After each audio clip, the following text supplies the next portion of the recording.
Olá a todos, o nosso grupo é formado por mim, Renata, Laiane, Gabriela e Juliana. Nós iremos estar falando sobre anomalias e disfunções do sistema urinário. As anomalias congênitas do trato urinário superior, incluindo as formas mais brandas, não são raras. Em 3 a 4% dos recém-nascidos ocorre alguma anormalidade nos rins ou uréteres, sendo que as anomalias da forma e posição são as mais comuns.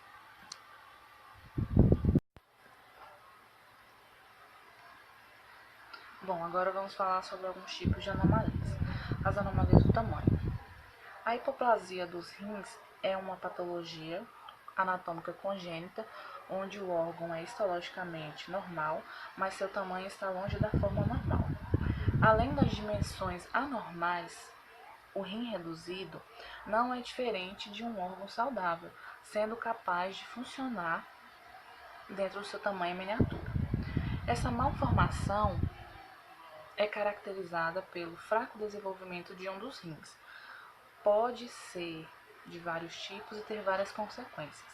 A hipoplasia dos rins, cujas causas mais frequentes encontradas no subdesenvolvimento do blastema metanefrogênico, que é o nódulo mais pequeno de uma célula blastema específica, e pode ser uma patologia hereditária.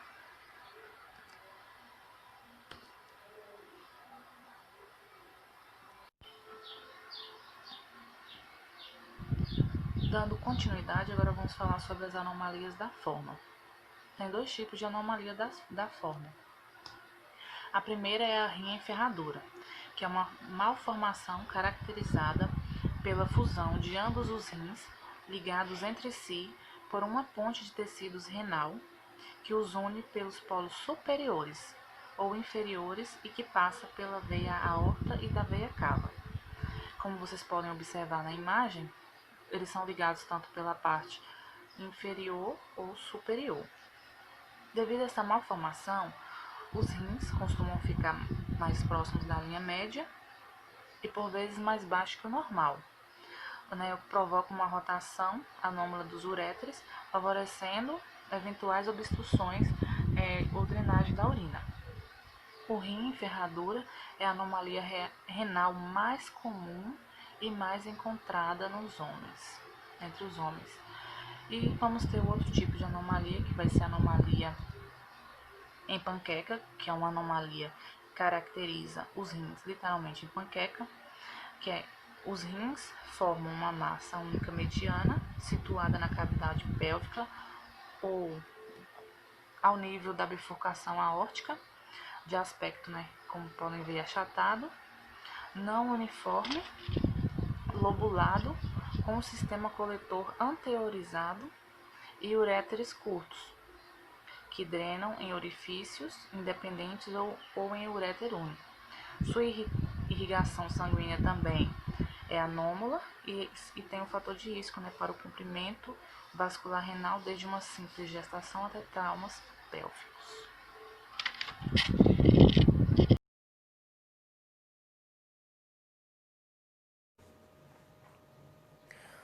Olá pessoal, me chamo Gabriele e vou dar continuidade à apresentação do trabalho sobre anomalias no sistema urinário. A figura número 3, podemos observar a ilustração do rim ectópico. Nele, observamos a falha na migração da cavidade pélvica para a fossa renal, se relacionando com a má formação. Ao lado esquerdo da imagem, podemos observar uma leve prediletação, sendo 10% dos casos bilaterais. A ectopia cranial e a ectopia caudal. Na ectopia cranial, é usualmente intertorácica, sendo uma anomalia muito rara. E na ectopia caudal, podemos classificá-la nas regiões abdominal, lombar e pélvica, sendo a mesma a mais comum, podendo associar também a má formação congênita.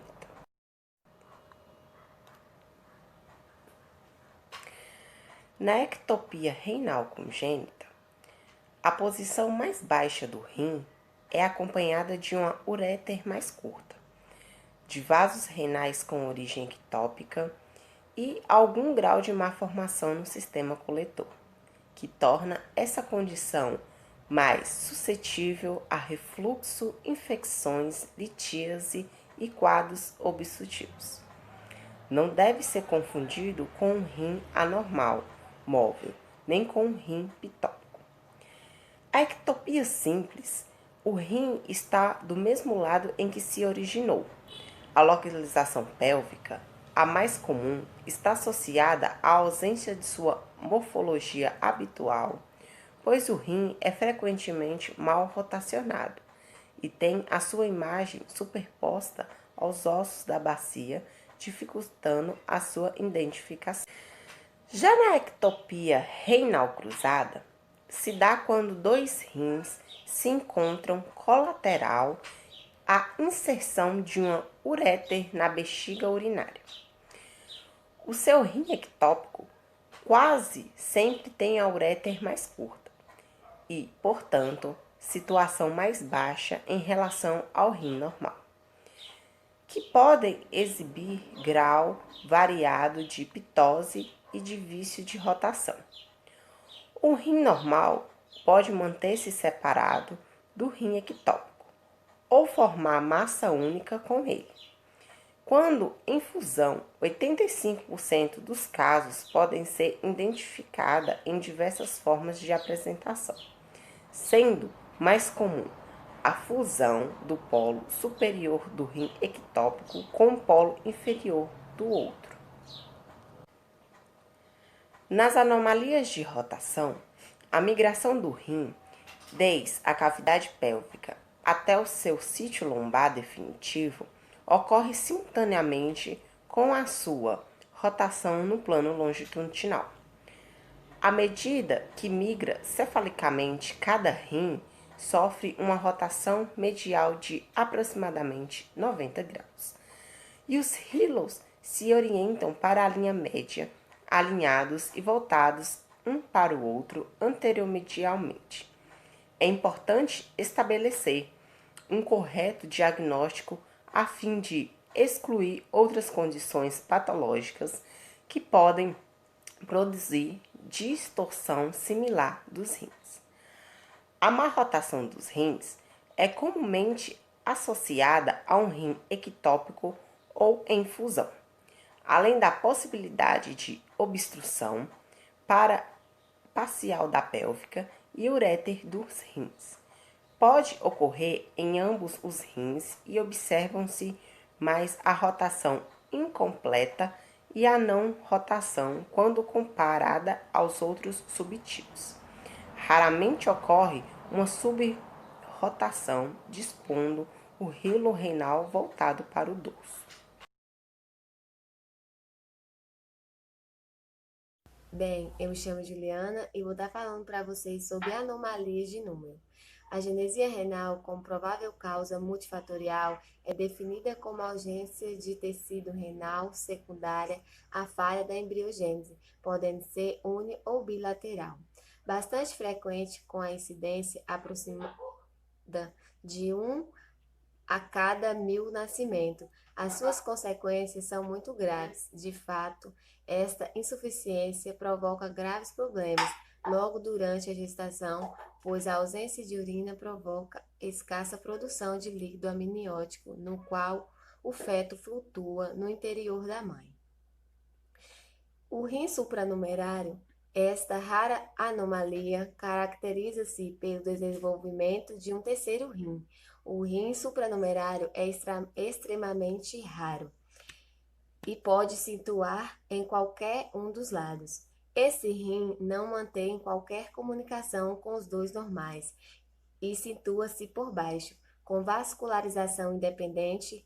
Normalmente, ele é mais pequeno do que os normais. Embora isso funcione bem, nos casos em que isso não acontece, constitui um foco de processos infecciosos. A genesia unilateral consiste na ausência congênita de um rim, sendo que esta malformação é compatível com a vida, tendo normal. Sendo assim, a criança tende a apresentar hipertrofia compensatória, uma vez que necessita compensar a ausência do outro rim. Alguns pacientes podem apresentar sintomas, porém outros podem não apresentar. Ocorrem em menos de 1 em cada 1000 nascidos. Aqui está a figura, né, da agenesia unilateral. É uma imagem mostrando o rim esquerdo único. A agenesia bilateral consiste na ausência de ambos os rins, mais conhecida como síndrome de Potter. A condição é fatal. Embora a agenesia bilateral seja uma anomalia menos frequente, a situação é incompatível com a vida, de forma que costuma provocar a morte antes do nascimento ou pouco depois. Ocorre em cerca de 1 em cada 3.000 nascimentos. A agenesia renal bilateral tende a ocorrer quando pelo menos um dos pais tem malformação renal ou ausência de rim, ou seja, agenesia unilateral.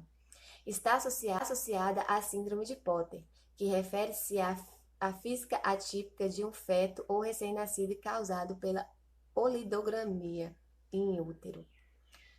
A oligomia é a diminuição do líquido amniótico. Na síndrome de Potter, o defeito principal é a ausência renal, que ocorre antes do nascimento do bebê, seja por causa de desenvolvimento insuficiente dos rins, que é a agenesia bilateral, ou por outros tipos de doenças renais que provocam a insuficiência de órgãos. E agora vou estar falando sobre a anomalia da anatomia lobar. Os defeitos da anatomia cortical dos rins, como persistência das lobulações fetais, corcova de dromedário e hipertrofia do septo de Bertin, representam variações renal e podem simular tumores renais, porém com parênquima saudável.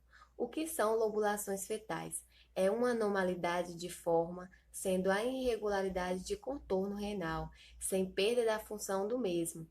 Quando alguma diferença morfológica é observada, não causando prejuízo funcional ao órgão, ela é denominada variação anatômica. A corcova de dromedário caracteriza-se por uma alteração da forma e do contorno da face posterolateral do rim esquerdo. Consequentemente, há uma proeminência focal do parênquima renal, provavelmente devido a uma impressão do baço durante a vida embrionária. Aqui vai ter a imagem mostrando, né, a anatomia lobar das lobulações fetais do rim em corcova de dromedário. O septo de Bertin, que corresponde à coluna de tecido cortical localizada entre as pirâmides resultantes da fusão de dois ou mais lobos renais. Essas colunas podem ser mais espessas, hipertróficas e profundas. Aqui também vai estar tendo a imagem, né, dos septos de Bertin.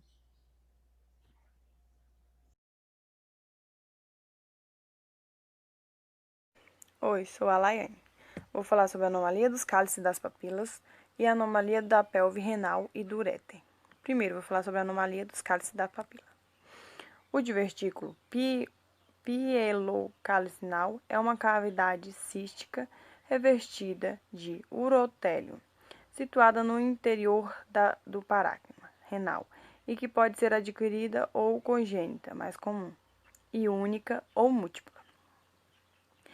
Elas podem ser divididas em dois tipos. Essa aqui é a figura 9, tem a A e a B.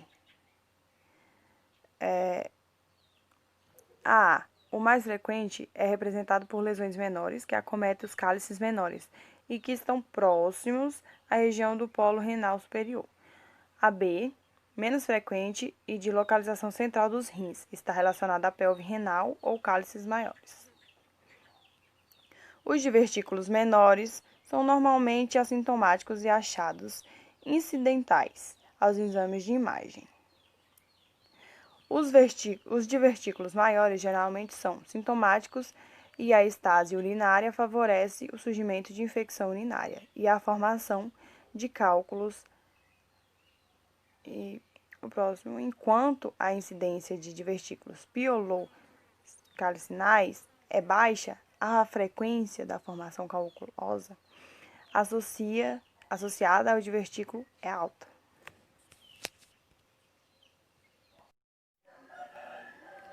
Agora eu vou falar sobre a anomalia da pélvia renal e do uréter. Sistema coletor renal é sede frequente de variações anatômicas com respeito a tamanho, forma, grau de ramificação e grau de rotação em relação à hilo renal. A estenomose de junção ureteropélvica, que a sigla é JUP, é a anomalia urinária mais comum na infância e mais frequente nas crianças do sexo masculino, normalmente sendo diagnosticada no primeiro ano de vida, mas que pode seguir não diagnosticada até a vida adulta, sendo nessa faixa etária mais comum em mulheres. Outra anomalia que resulta nas divisões do sistema coletor são as anomalias da pelve. Aqui temos a figura 12, a, B e a C. A e a B é a renal bífida. Apenas a pelve renal está dividida, continuando a existir apenas uma JUP. É uma anomalia comum, podendo ocorrer em até 10% da população, não havendo associação com outras anomalias. Classifica-se a pelve como intrarrenal, quando há tecido renal abundante ao seu lado. A letra C é a pelve intrarrenal, mais comum, quando está realmente fora do hilo, sendo ocupada apenas pelo infundíbulos calicinais. A duplicação pode ser completa ou incompleta, com a formação unilateral, mais comum que a bilateral. Está associada a várias complicações. O rim com duplo sistema coletor tem tamanho maior, sobretudo em seu eixo longitudinal, o maior volume de parênquima. Na duplicidade completa, há 2 sistemas coletor, mais um para um único rim, e 2 uréteres de um mesmo lado, que desembocam em orifícios separados. Complicações da duplicação. Licença aqui.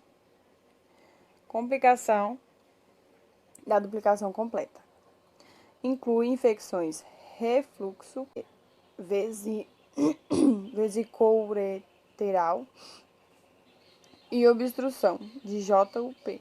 O refluxo do sistema coletor no segmento inferior pode produzir cicatriz e deformidade deste segmento.